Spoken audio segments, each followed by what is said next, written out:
thumbnail দেখি চাগে গমেই পাইছে স্পৰ্টছৰ ওপৰত গুৰুত্বপূৰ্ণ 20টা প্ৰশ্ন আৰু উত্তৰলৈ আহিছোঁ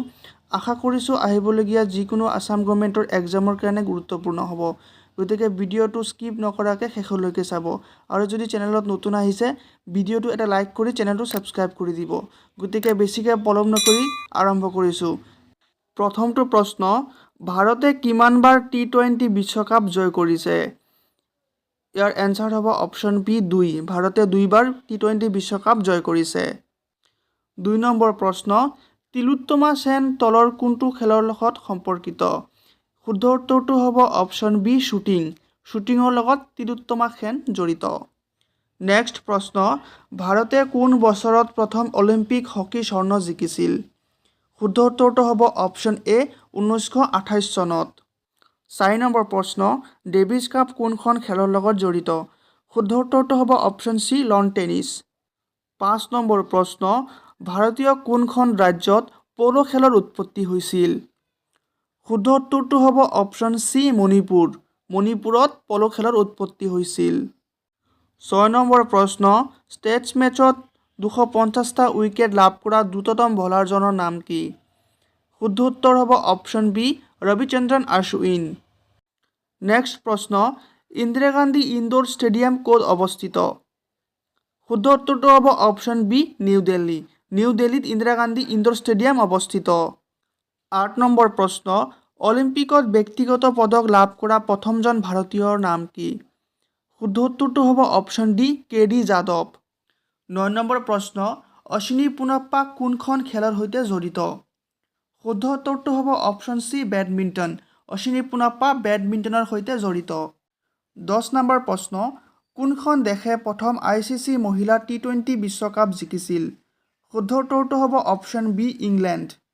11 নম্বৰ প্ৰশ্ন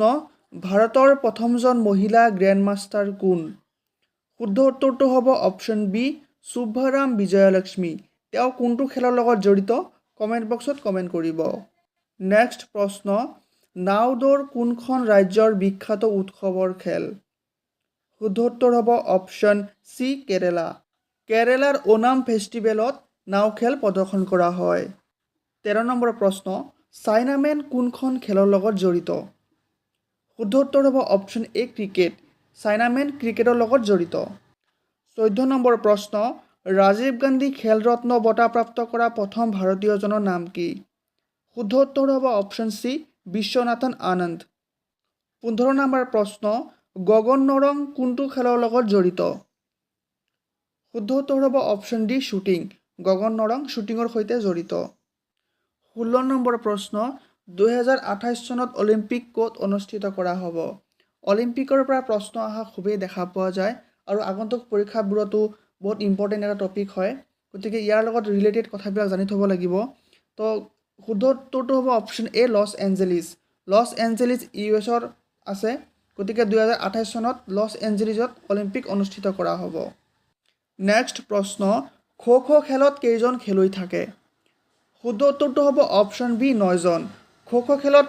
মুঠ 12জন প্লেয়াৰক চিলেক্ট কৰা হয় তাৰে 9জনেহে ফিল্ডত খেলিবলৈ পায় 18 নম্বৰ প্ৰশ্ন তলৰ কোনে তেওঁৰ কেৰিয়াৰত 51টা টেষ্ট শতক অৰ্জন কৰিছিল অপশ্যন আছে সুনীল গাভাস্কাৰ সৌৰভ গাংগুলী শচীন তেণ্ডুলকাৰ নে VVS লক্ষ্মণ শুদ্ধ উত্তৰটো হ'ব অপশ্যন চি শচীন তেণ্ডুলকাৰে তেওঁৰ কেৰিয়াৰত 51টা টেষ্ট শতক অৰ্জন কৰিছিল 19 নম্বৰ প্ৰশ্ন BCCIৰ বৰ্তমান সম্পাদক কোন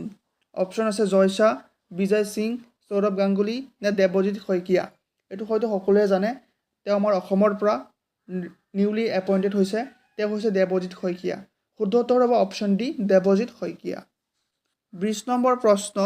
2024 চনৰ অলিম্পিকত ভাৰতৰ ৰেংক কিমান শুদ্ধ উত্তৰটো হ'ব অপশ্যন বি 71 ভাৰতৰ স্থান 71 শেষত আপোনালোকৰ বাবে এটা প্ৰশ্ন 2024 চনত অলিম্পিক ক'ত অনুষ্ঠিত কৰা হৈছিল ইয়াৰ শুদ্ধ উত্তৰটো কমেণ্ট কৰক ভিডিঅ'টো চোৱাৰ বাবে ধন্যবাদ লগ পাম অন্য এটা ভিডিঅ'ত